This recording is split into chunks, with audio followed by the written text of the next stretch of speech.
Bande Kobalandi ya radio lokole somo. Nzokande mari de nuit to femme de nuit ya vewe pi bazalaka. Siko mari de nuit a eli ndenga ki vewe. Somo donc ce qui a raté l'hôpital a récupéré l'avantage atika ki pana yo wana et puis si somo. Ma solo mstobeta awana radio lokole TV. Ils ont fait ça passe. Lisolo ya lelo ndeko. Ndewo talanga boye sana nous pose sambela. Pose note babe kokota. Et puis si passe. Mbote na bino bandeko balandi ya radio lokole télévision bisika nyos tu bozwami ngai komona ngai fiston pelende tata Sedek votre serviteur. Merci na confiance pe fidélité au bopesa kana émission oyo et pas wa pitoya ka kobetela bino ba histoire vrai oyo bino mo bopesa ka biso. Et koyi ko la histoire ya pasteur na yo, ya papa na yo, ya mama na yo, ya ndeko no ya communauté et si ka mo salami quelconque bopesa ka biso pona ko nuire batute. Kasi beaucoup plus pour la kosunga esika de kwa kwei yo o kweyate. Tika to pesa mbote pe matondo na sponsor ya télévision oyo Radio Lokole TV. Yena benga kaye ya ni kinia les dragons de la monnaie congolaise faiseurs des millionnaires. Umela apesa na sima caméra liboso ya caméra te. Tika na pesa mbote et pa ya mama Irene Masiandoki. D'autant que l'on a penandé maman abino c'est que maintenant maman abiso ya solo. Maman sociale. Maman Irene Machandoki mbote umele sikozali. Ça nous va tout droit au cœur. Voilà qui c'est maintenant moté mais ya bon maman. Maman Irene Machandoki mbote umela. Merci, on est ensemble. Tikana kumisa tona fan di sa ba staff nyos tout ya radio le collé depuis États-Unis 001. Adeline Dongala, maman possible, on est mankambo. Ouais, maman possible, Oumela. Mbote na Tijon Luchombo, impress à New York, ya maman Fran, on est mankambo. Mbote na apôtre Charlie Moubiala, apôtre aspect et à tendance, on est mankambo, Oumela. L'isole à lelo, et ça dit pour la bine de Nzambi. Na ebité na benga, l'isole à lelo, et ça dit l'isolo, tout a dit témoignage. Pour atteindre les témoignages, mais ça va aller solo. Ndeko abeti li solo a pesi témoignage na ye comment est-ce que ba mari de nuit ba sakana ki esprit na ye. Mo ba comme ça ye mari de nuit. Mo ba comme ça ye femme de nuit ka ye moko wana. Ça c'est le système cimenterie et pesi pasi. Ce que na bina beti la li solo oyo peut-être et ça exactement te. Mais dengi ndeko yo ka beti la bino li solo obo yoka. Fongona ba toyi yoka penna. Bon partage avec émission papa fiston. Oyoki partager peut comme le pas de comme sous.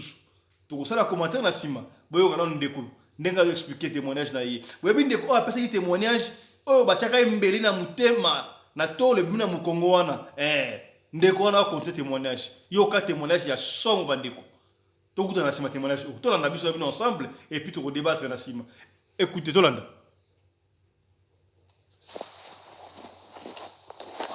Yes, na pesi batu nyonso mbote na pesi mingi koleka batu oyo baza koyoka attentivement radio lokole na pesi bino nyonso mbote bipai nyonso bozwami na monde entier na pesi lisusu pe mingi koleka bana na Nzambe bao bazozala édifié pe bao bazali komona pe bazali koyoka pe bazali ko comprendre monene pe misala na Nzambe na kati na bana na bato. Nzambe apambola bino, Nzambe ayokela bino, Nzambe a soulagé bino na tous vos problèmes spirituels oyo ezali ko amkoye pe ko déranger bon na bino bipai nyonso ozwami. Alors na sukaki na place oyo bachaki ngambeli, tango bachaki ngambeli Seigneur a salaki a ce qui a sauvé. Alors, comment est-ce que le Seigneur m'avait montré ça? Après beaucoup d'années, malgré Babylone Kwane Salimaki, malgré le Seigneur aussi avait interdit et sauvé ma vie, Seigneur a zalaki toujours ko protéger ngai contre l'agression ya monguna. c'est-à-dire batikaki te bazalaki toujours komenace ngai mes frères amis pour ceux qui na bina loba nyonso na détail ça va nous prendre beaucoup de temps mais nazokata na mwa mokuse po boyeba comment est-ce que Seigneur avait pris la vengeance contre les sorciers qui voulaient me tuer, qui voulaient ôter ma vie na temps moko Seigneur a quitté. C'est-à-dire nazongaki na rappelé bien beaucoup d'années après nazalaki na mboka moko boye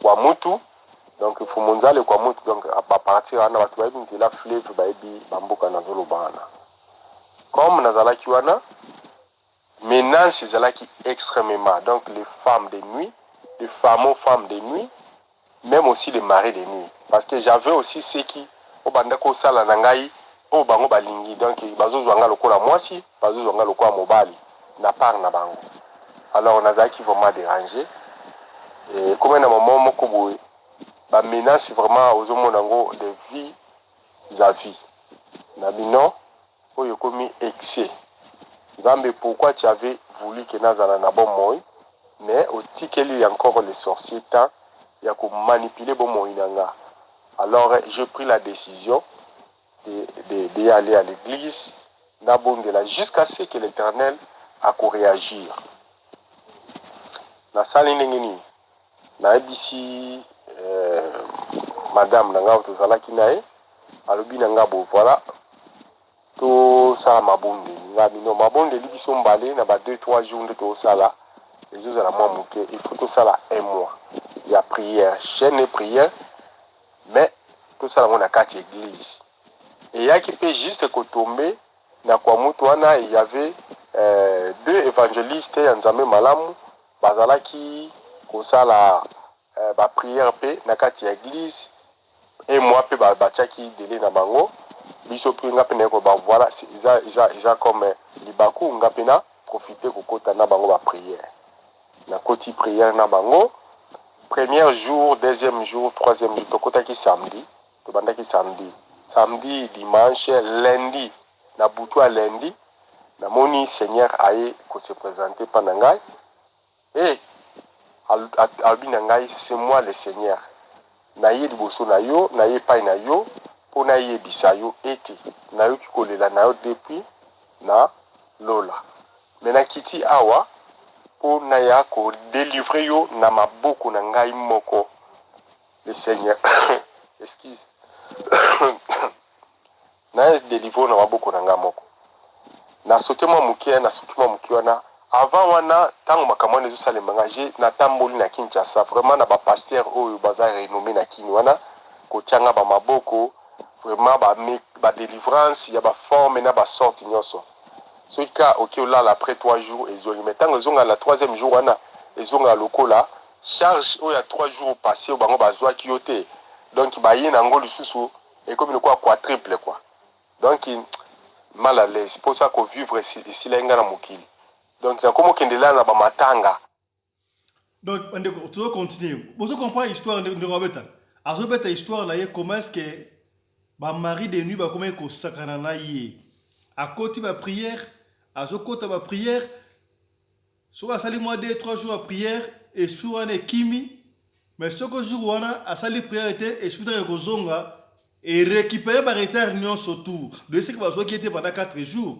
siko ya jour moko ndeba ba nzala 10 jours sur la mukolo moko ba kozwaye wana ba oya cimenterie ba yu cimenterie ba comme si peu moi si ba ju moi c'est mawatro ndeko comme ina niveau ti ye fo ba na kolala matanga ava na matanga koma ke voloko ndo ba evoloko ya fana na matanga po alala te po so alali ba kozwaye na nenga cimenterie ko sakana te po bata cimenterie ba bandi cimenterie soki ba sisi cimenterie ba tesko ya liboso siko ba zui somo to continue matanga nazo kende kolala ya ngai te matanga oyebi te matanga ya nani mais lokolo moni matanga okende fanda na matanga po misu mezala kaka polele okanga misu te sino te na okomona makambo ya oizoleke la vie na moyo kolala te butu zolala te menace moko o ezala ki vraiment impossible alors tant le Seigneur n'a eu décision à prière na côté de l'église le Seigneur m'a dit qu'il n'a qu'au délivrer na maboko na ngamoko. La première fois,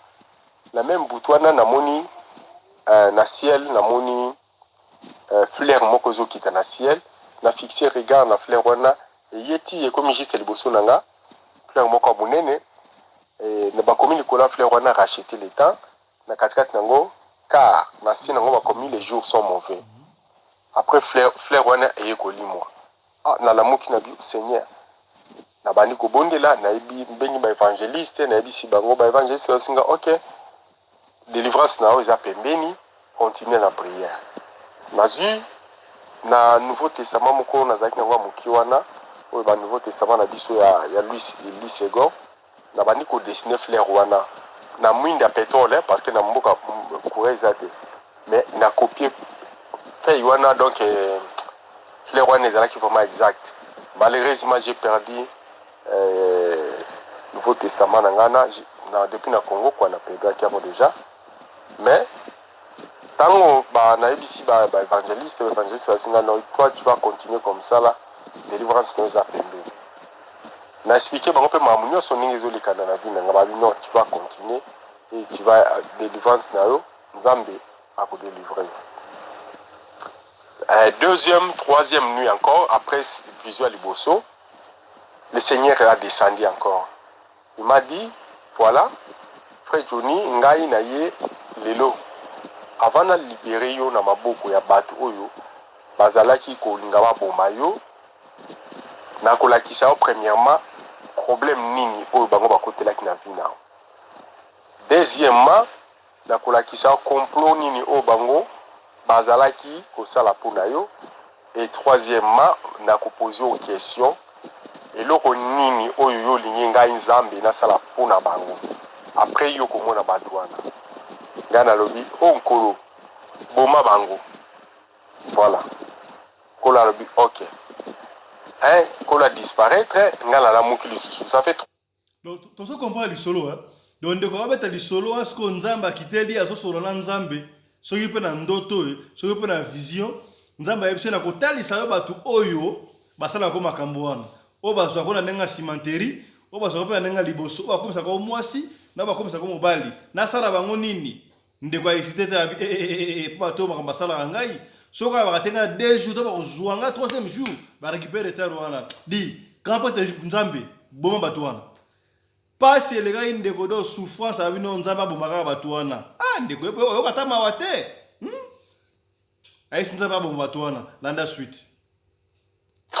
Deuxième vision pendant nazaki na prière na lamuki na bondeli na Seigneur merci nayebi ke maloba na yo elekaka pamba te naza sire kolo kovange mpona bomoi nanga.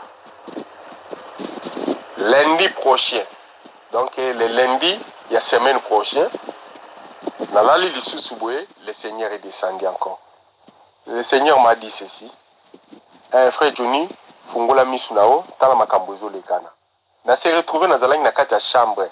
Alors je voulais pas natanga mo bakombo ya bato parce que bato wana nyonso bazalaki ba proche famille nanga donc bazalaki vraiment close na lingi te famille pour na nde na solo babo il y a déjà famille bakoyoka na lingi te bayiba ke bali wa ya bato songolo ewutaki epandanga mais ngai penza te eza Nzambe nde asalaki vengeance. Alors Seigneur alakisinga tala mutu na monie atuninga oyebi na bi Seigneur na yebi abitala lenge nini na mwanini na date ni na kotaki na vie nao. Seigneur alakisinga même na l'âge à 12 ans donc même là Nathan nazalaki na 12 ans moko na bango akotaki na vie na ngala l'âge à 12 ans moko na bango akotaki na vie na ngana discussion moko ezalaki entre na kokolo baba parents donc entre ba parents il y avait discussion moko be pasaki moko akotaki mais moko oyo ya misato ye azalaki oyo tobengi likango donc azalaki likango na ngai et le 5e also ye pas azalaki likango. C'est pourquoi nazoloba na batu pe naza ko monisa na bana Nzambe bayebaka eke basi oyo na tobengaka na mibali ya butu mingi ezalaka te ke bato ya mosika ezalaka bato mingi ya famille oyo baza même sanayo ou soit les femmes oyo biso tozwa na bavi na biso ba oyo bazali na ba lien maintenant ya makila na biso. Donc porte ouverte na bango ba ezali lien ya sang. Donc lien ya sang yango salaka ki bango ba atteindre yo facilement. Alors il faut éviter oyo tobengi bilinga-linga. Parce que c'est eza chemin moko mabe, chemin oyo babengi highway ya liwa, donc chemin de la mort. Alors tant au Seigneur à la kisinga, nazalaki vraiment étonné. Vraiment étonné. Il y a comme on a que vraiment ils approchent famille et puis na ba proche oyo bazalaki lokola ba fiancé nanga. Alors na yokaki lisusu mawa. Na bisi Seigneur na bi oh Seigneur, please koboma bango te. Tika bango na bomoi po ete bamuna lolenge ekolo yoko sana bomoi nanga bango pe babongwana. Mais na ma grande étonnement nazwa qui reproche pas Nzambe. Dieu m'a dit quoi? Dieu m'a dit ce que lobi est na yo etikala est. Te na yo etikala te. Alors na yo ka ki passe na motema nanga na bino bato bakomi kokufa déjà po aussi na moinke na sina lobi na sina liwa na bango pe bazo kufa. Nde Seigneur ayiko bisanga bolobi na moni kati na motema na yo ozana pasi. Alors on a compris de pasi na wana na koboma bango lisusu te. Mais nazo bimisa bango na vi na yo. Soki nga na bimisi bango na vi na yo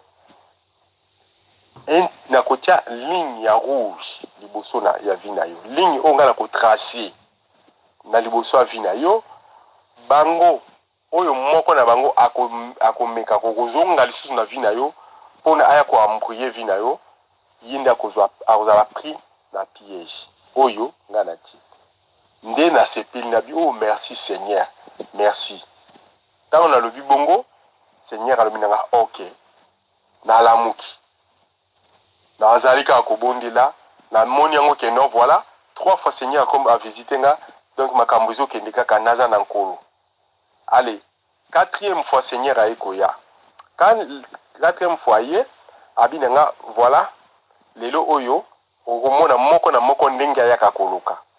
Et mes frères et sœurs, ils ont témoignage où nous avons Seigneur est bon. Seigneur m'a montré comment les sorciers se transformer pour rejoindre Vinanga, pour rejoindre Ngana Boutou, pour manipuler Vinanga, pour maltraiter Vinanga. Bango Nyoso. Donc tous les 4, on a le but parce que bazalaki 3 femmes na mobile moko. Donc bango 4 bazalaki koya pour détruire Vinanga. Alors, Seigneur. Donc, on peut comprendre. Donc, nous avons vu parce qu'il y a 3 femmes dans mobile moko. La carte de 3 femmes, donc deux bandes de la famille, moko, chéri na ye mo ya kalababo yana. Bino bata bilinga linga. Au moins, moi, ça les kate olingi. Au moins, moi, ça les kate olingi. Surtout, basi msuba boya bamoto boye boye ayedu na nenga butu. Soko mobali moko wana yene muta cimenterie. Toyebi te so aza papa kulutu na bango e. Soki papa leki e, soki cousin, soki nani aboko tanga kombo. Apesa ki biso kombo na ndenga kuzu. Ndenga bito tanga kombo te toko tanga te. Mais bino moboko makabo komi eh. Mais 3 basi wana basi ya famille bazali. Donc mibale ya famille moko girlfriend e to copine na ndeko zongila yi. Et puis si pasi to na lisolo. On also à la Kisingai les jours où j'allais mourir. Donc à partir à Wanande, Seigneur aiko la kisanga jour où nangaki na kufa, ezali jour où bango ba tiaki déjà ba préparaki déjà ngana kufa, ezali jour ba tiaki ngambeli. Ne Seigneur aiko la kisanga tala lolengi ngana salaki na deviaki mbeli wana na de gauche à droite enfin pour na sauver vie na yo. Alors ngai na mimisi bango lokola babimi na vie na yo moko te azonga. Ceux qui ont kozonga ngai nako bomai. En tout cas vraiment on kola lobaki na ngai yangwana. Na la muki pe na bondeli na yebisi mutu nazalaki na ina pembeni na bitala nzambe ninge alobi na nga boye. Alors to komiango kaka to note to fandi. Mes frères et sœurs, avant, donc, dans le jour où on a nyonso, avant même la prière ici, là, Seigneur à la Kisinga, tous les sorciers de ma famille, mais au bazala qui concernant ma ya tiweri ya vinangate. Mais les sorciers, tous, les filles, les garçons, les vieux, tous les sorciers, et je les connais bien. Nayebi bango bamisu bazana bon moi parce que c'est mela quitté. Mais tous les 4 oyo Nzambe alakisa kingai bango nyonso bakufa. Bakufa ndenge nini? Bakufa presque na maladie moko. Presque na baka moko. Donc nazalaki na South Africa, awa da geste na komaki na Afrique du Sud.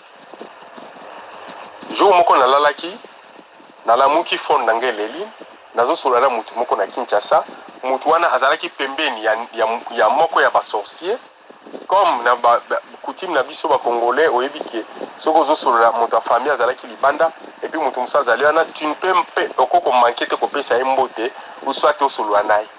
Nazwi téléphone, bapesi téléphone epa naye na sololi naye. Tant na sololi naye na oki voix naye.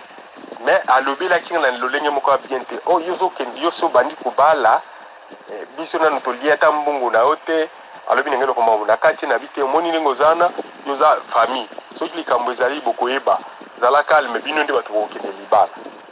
Na kati to kati phone basolo mena butu wana ya jour wana nazwi menace. Tant na zwi menace molimo Nzambe lobi kati na ngai te oyo aye na menace ezali oyo sololaki na ina forme na regretter na bi akomi kokufa.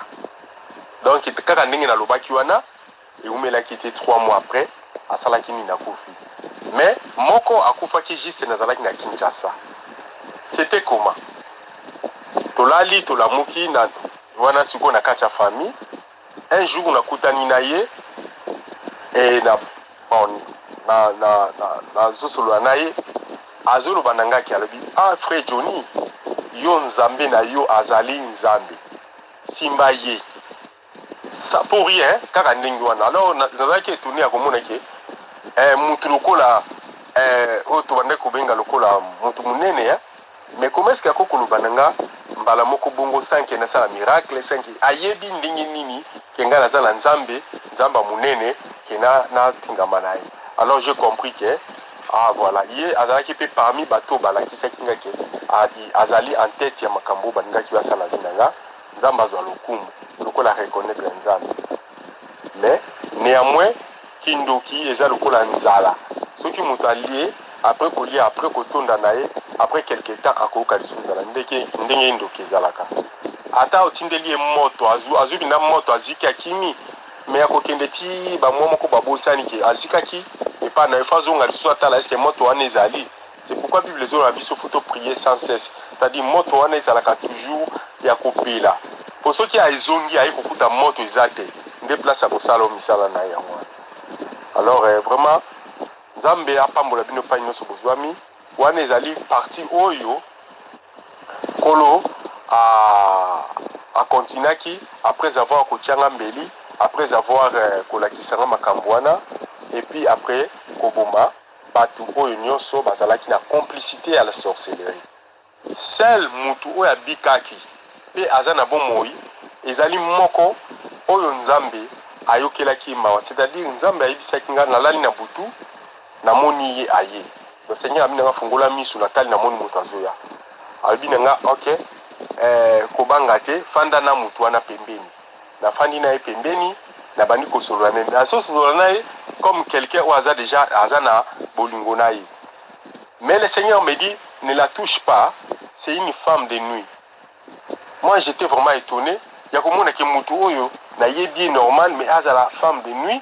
Alors na tungi nga bi mais pourquoi ozoya epa na nga na l'air o na tungi bongo abi na nga non voilà na ye pa na ye pa non na héros parce que je t'aime. Moi je dis non, si tu m'aimes tu allais pas venir à cette terre, tu allais venir pendant la nuit. Pourquoi tu es venu pendant la journée? Pourquoi tu es venu pendant la nuit?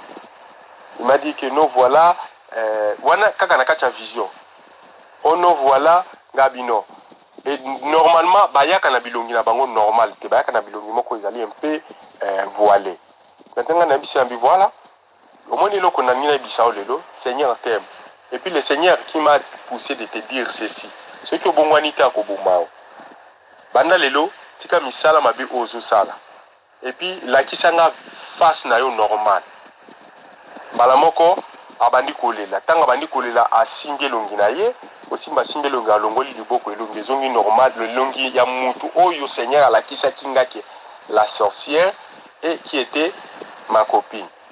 Alors na regretté na bisi nzambe alingi yo bongola motema tika misala mabe kosala lisu makambo te oyokinga alobi yes na yoki et tanga yoka kinga leng na lamuki na continue ko prier vraiment Seigneur ayokela e mawa jusqu'à présent yé moko motatika na vie mais le reste bakufa. Alors je vous en prie mes frères et sœurs soki oyoki témoignage oyo kosala masekite. Il y a des femmes de nuit au tozo le labotura moi bazana bango batamusika te. Ce sont de nos familles et les contacts au biso wakabiso moko na nkona biso.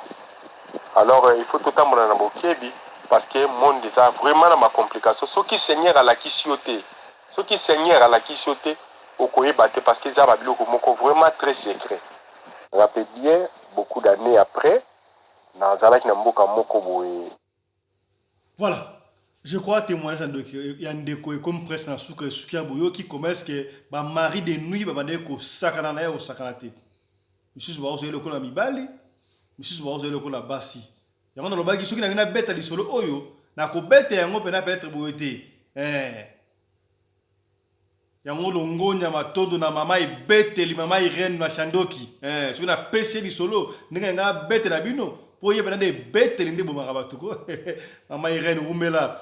Mesdames, messieurs, tous, nous avons un partenariat entre Ministre Vérité TV, la radio Le Collet TV. Et Boka Mate, je me soupe dans la musique fourmi, la musique choropie, au moins papa et Cédric, fiston pelende, la Ministre Vérité TV. Partenariat officiel pour Maman Irène Machandoki Roumela, yéné Maman Abisso. Voilà. Bolandi Lissolan Deko a expliqué comment est-ce qu'il est. Ba mari de nuit na ye bazala ki batu ya musika te mingi ndeko po otala ngai na baki lelo o na ebite na benga ngo témoignage to li solo artiste témoignage mais zaka li solo yo mutolo ba to betaka masolo lokuta oyoki ndeko le kambe komeli o apesi li solo abeti li solo mo ko na ndeko Johnny Mabiala azala kana Johannes pardon azala na fake du sud mais na d'urban bana d'urban ba fouetu oyoki ndeko na bina apesi li solo partager et comme dans des côtés na fin fond ce qui peut-être vous intéressé et ko intéressé de komoko songolo et si komoko pakala ndeko abika na eko benda ba mama matoyi ko pene bino okobona ba mama musuba ya mikolo ozoleka na ba ya mike ya mibali okolo mibali na ngai te boya mama telemele ko mama ko te yese mama te baza mibali na ote okobona papa mama mikolo ozoleka na ba ya mike ya basi bono basi na ngate telemela imbala moko. Ce qu'on va dire, et comme un problème pour maman, tout papa, n'a pas apporté ça à naïe. Tout ça la souple bandeko. Tout ça la souple bandeko. Et puis moi si nous sommes là, à ça moi si à kolingate. Avant à kolinga moi si tala gauche à droite. Tu peux ici nous machin tellement bolinga basité. Tu peux ici machin faut bolinga pe mbalité pour ma mari de nuit payaka, ma femme de nuit payaka, mais faut se sur la kaka. Ça la ka moto. Ah tu vas ko peine bino. Et ça, on m'a dit à te au pays des bino. Si vous voulez le sambo prière, apôtre Aspect a tendance à aller, apôtre Charlie Moubiala, tu repères ça le numéro là, beaucoup benga, à sambe la pour la bino. Et puis si passe, les solans de Koyo, pour l'andi en moi, témoignage naïe, n'zamba bikisi, na kimba mari de nuit, et puis à PC exemple, comment est-ce que ma mari de nuit, bayaka. Ndeko a pèse témoignage oyo, Johnny Moubiala oyo. Nzamba memaya l'accès ndenge monde de ténèbres salamaka. Prochainement tu koya sur l'accès ndenge ni monde de ténèbres fonctionnaka. Pour la lelo to suki awa. Merci na mama Rina Umbi la femme à la taille d'une tige spaghetti, ni courbure ni virage, coordonnatrice ya radio Le Collet télévision, mais aussi coordonnatrice il y a Twin Family 24 TV. Donc elle est au four et au moulin. Dans ma chaîne Histoire. Bande de tous s'abonner massivement à la radio locale télévision. On va s'abonner. Merci de partager la émission pour le nombre d'abonnés et mata quand même. C'est absolument plaisir. On va s'abonner et puis qu'on finit la cloche de notification pour attraper le programme na bisoté. Tout ce qui awa, merci na maman Adeline Dongala.